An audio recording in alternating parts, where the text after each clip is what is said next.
Say what you will about Amtrak, but you can't deny they've always had interesting plans to improve and expand upon their service. For years, I've heard my local news stations reporting that Amtrak will be looking to expand their services along the I-20 corridor, which always resulted in no progress whatsoever. Though as of April of 2023, the odds have never been greater for this idea to become a reality. Before getting into the new developments, let's give some context here. When I say the I-20 corridor, I'm specifically referencing the Louisiana and Mississippi sections. This segment of rails has not had passenger service since the Illinois Central discontinued service in the late 1960s. In fact, just days after this video is being uploaded, it was the 55th anniversary of the last run from Shreveport to Vicksburg, Mississippi on March 28, 1968. Now, a lot has happened to this section of rail since 1968. The Illinois Central and later Illinois Central Gulf would operate the line until the mid-1980s. Then the Mid-South Rail Corporation would be formed to take the reins over operations until the growing Kansas City Southern would purchase the Mid-South and take over their properties on January 1, 1994. Fast forward over a decade to 2006. KCS along with Class 1 giant Norfolk Southern agreed to a joint venture to make the rails from Shreveport, Louisiana to Meridian, Mississippi a streamlined route for intermodal traffic from the southeast to the Dallas area. This route would be deemed as the Meridian Speedway. Millions of dollars would be allocated to a complete overhaul of the route. Newer and longer sidings would be added, CTC signaling systems were installed, and not to mention completely rebuilding the right-of-way from the ground up to accommodate the new intermodal traffic.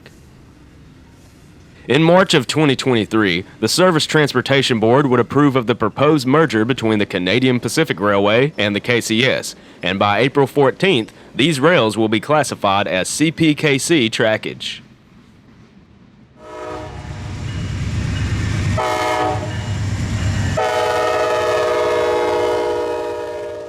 Amtrak has been wanting to implement a long-distance service in the region for many years, but the simple truth is that KCS wanted absolutely nothing to do with it.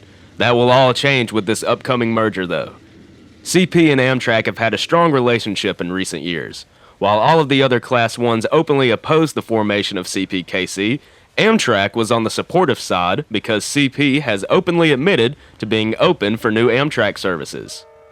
So the gap in the I-20 corridor is between Meridian, Mississippi, which is served by the Crescent, and Marshall, Texas, which is served by the Texas Eagle. With Amtrak's proposed expansion in Louisiana and Mississippi, the majority of the East Coast would have a direct link to the Dallas-Fort Worth region. So what is the current status? The Southern Rail Commission has stated that the I-20 expansion has become a top priority along with other expansion plans involving Louisiana and other southern states. Amtrak has requested funding from the government to research the feasibility of a long-distance route in the region, and if the information comes out positive, further assistance will be requested to install the service on the route. City officials of Monroe, Louisiana stated on March 16th that Amtrak service will be present within 2 years, and within 4 years there will be 2 round trips between Meridian to Dallas. It is worth noting that this was a city official, and I haven't seen Amtrak say an official statement on this matter. Stops would include Monroe and Ruston, Louisiana, who have already begun surveying potential locations for station stops. Now, I mentioned that there were in fact other plans for Amtrak expansion within the Bayou State. The first of those being the return of service between New Orleans and Mobile, Alabama along the Gulf Coast. Service ended originally in 2005 thanks to lasting effects from Hurricane Katrina. A return of this service would include multiple stops in Mississippi, such as Biloxi, Gulfport, and others. Amtrak claims that this will reduce congestion and depreciation on Interstate 10. The plan is to have 2 round trips for the 3-hour and 18-minute journey. Amtrak has recently been running test trains on the route for crews to become familiar with the line. It is possible to see this service begin this year, but we will just have to wait and see.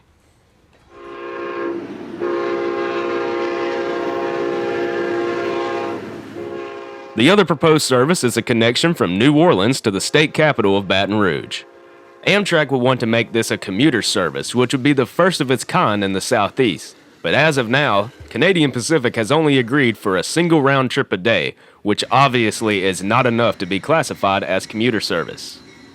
Out of the three proposals, personally, I see this one having the best chance for a success, with half of the state's population in these two cities, along with their surrounding suburbs. As I mentioned in the beginning of the video, people have been reporting that new developments were being made for Amtrak to expand its presence in my home state for years. But with CPKC just around the corner, it finally looks like there is actually a bit of a chance we could see some actual results. But only time will tell what will become of this. I hope you enjoyed this video. Let me know down below what you think of these developments. Until next time, I'll see you somewhere out there on the rails, and as always, thanks for watching.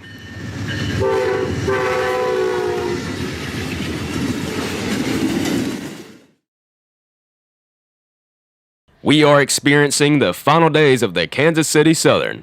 On April 14th, the same day as the merger with Canadian Pacific will become official, I hope that you will all tune in to a very special production that will give you a front row seat to KCS operations in the final weeks before the merger. We will be exploring 5 different subdivisions across 4 different states, with trains of all types. Intermodals highballing across the Meridian Speedway, grain trains climbing Rich Mountain, and so much more. Join me in watching Kansas City Southern, the end of an era, coming April 14th.